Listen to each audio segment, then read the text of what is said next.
അതിദാരിദ്ര്യ നിർമ്മാർജ്ജനത്തിൽ ഇടുക്കിയെ പ്രത്യേകം ചൂണ്ടിക്കാട്ടി മന്ത്രി എം പി രാജേഷ്.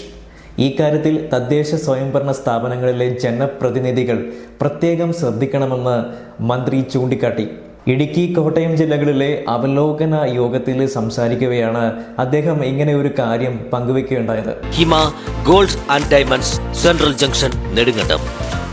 തൊടുപുഴയിൽ നടന്ന ഇടുക്കി, കോട്ടയം ജില്ലാതല അവലോകന യോഗത്തിൽ സംസാരിക്കവെയാണ് അദ്ദേഹം ഇങ്ങനെ ഒരു കാര്യം ജനപ്രതിനിധികളുടെ ശ്രദ്ധയിലേക്കായി പങ്കുവച്ചത്. അതിദാരിദ്ര്യ നിർമ്മാർജ്ജനത്തിൽ ഇടുക്കി ജില്ലയുടെ പ്രവർത്തനം മറ്റുള്ള ജില്ലകളെ അപേക്ഷിച്ച് പ്രത്യേകം മുന്നേറേണ്ടതുണ്ട്. കേരളത്തിലെ മറ്റെല്ലാ ജില്ലകളിലെയും അതിദാരിദ്ര്യ നിർമ്മാർജ്ജനം പൂർത്തിയാക്കിയാലും ഇടുക്കി ജില്ലയിലെ 2 ഡസൻ തദ്ദേശ സ്ഥാപനങ്ങളെങ്കിലും പിന്നാക്കം പോകുന്ന സ്ഥിതിയാണുള്ളത്. ജനപ്രതിനിധികൾക്കായിരിക്കും ഇതിന്റെ ആത്യന്തിക ഉത്തരവാദിത്തമെന്നും അദ്ദേഹം എടുത്തു പറഞ്ഞു. കേരളം മുഴുവൻ വിജയിച്ച ഒരു കാര്യം സ്വന്തം തദ്ദേശ സ്ഥാപനത്തിൽ പരാജയപ്പെട്ടാൽ ഉത്തരം നൽകാൻ അവർ ബാധ്യസ്ഥരാവും. ഈ പരിപാടിയെ അങ്ങേയറ്റം അവഗണിച്ചോ എന്നതും പരിശോധിക്കണം. അതിദരിദ്രർക്കാണ് പ്രഥമ പരിഗണന നൽകേണ്ടത്.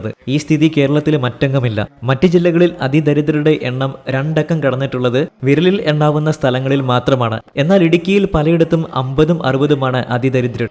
ജനപ്രതിനിധികൾ ഇക്കാര്യം പ്രത്യേകം ശ്രദ്ധിക്കണം. പ്രശ്നങ്ങൾ അടിയന്തിരമായി പരിഹരിക്കണമെന്നും മന്ത്രി എം പി രാജേഷ് പറഞ്ഞു. സംസ്ഥാന സർക്കാരിന്റെ മാലിന്യമുക്ത നവകേരളം, ലൈഫ്, അതിദാരിദ്ര്യ നിർമ്മാർജ്ജനം, ഡിജി കേരളം, ജില്ലാതല അദാലത്ത് തീരുമാനങ്ങൾ നടപ്പാക്കൽ എന്നിവ സംബന്ധിച്ച് തൊടുപുഴയിൽ നടന്ന ഇടുക്കി, കോട്ടയം ജില്ലാതല അവലോകന യോഗത്തിൽ സംസാരിക്കുകയായിരുന്നു മന്ത്രി. ഈ വരുന്ന മെയ് 31-നകം അതിദാരിദ്ര്യ നിർമ്മാർജ്ജനം പൂർത്തീകരിക്കണമെന്നും അദ്ദേഹം പറഞ്ഞു. ഈ വർഷം നവംബർ 1-നാണ് അതിദാരിദ്ര്യ നിർമ്മാർജ്ജന ലക്ഷ്യം കൈവരിക്കേണ്ടത്. എന്നാൽ മൺസൂണും തുടർന്ന് തെരഞ്ഞെടുപ്പും വരുന്നതിനാൽ ഫലത്തിൽ മെയ് 31 വരെ സമയം കിട്ടുകയുള്ളൂ. അതിനാൽ മെയ് 31-ന് തന്നെ അതിദാരിദ്ര്യ നിർമ്മാർജ്ജന പദ്ധതിയുടെ ലക്ഷ്യം കൈവരിക്കണമെന്നും മന്ത്രി ആവശ്യപ്പെട്ടു. News desk, Thodupuzha.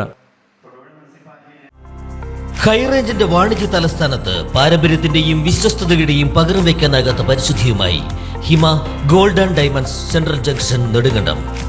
Antique, Chettinad, Turkish, Singapore, Calcutta, Rajkot തുടങ്ങിയ മോഡലുകളുടെ ന്യൂജൻ ട്രെൻഡിനൊപ്പം Hima gold and diamonds central junction Nedumkandam. Diamond ആഭരണങ്ങൾക്ക് കേവലം 3000 രൂപ മുതൽ. തിരികെ നൽകുമ്പോൾ 95% ബൈബാക്ക്. നിങ്ങളുടെ നിക്ഷേപങ്ങൾ സ്വർണമാക്കി മാറ്റുവാൻ ഹിമ സ്വർണനിധി. തവണകളായി പണമടച്ച് സ്വർണം പണിക്കൂലിയില്ലാതെ സ്വന്തമാക്കാം.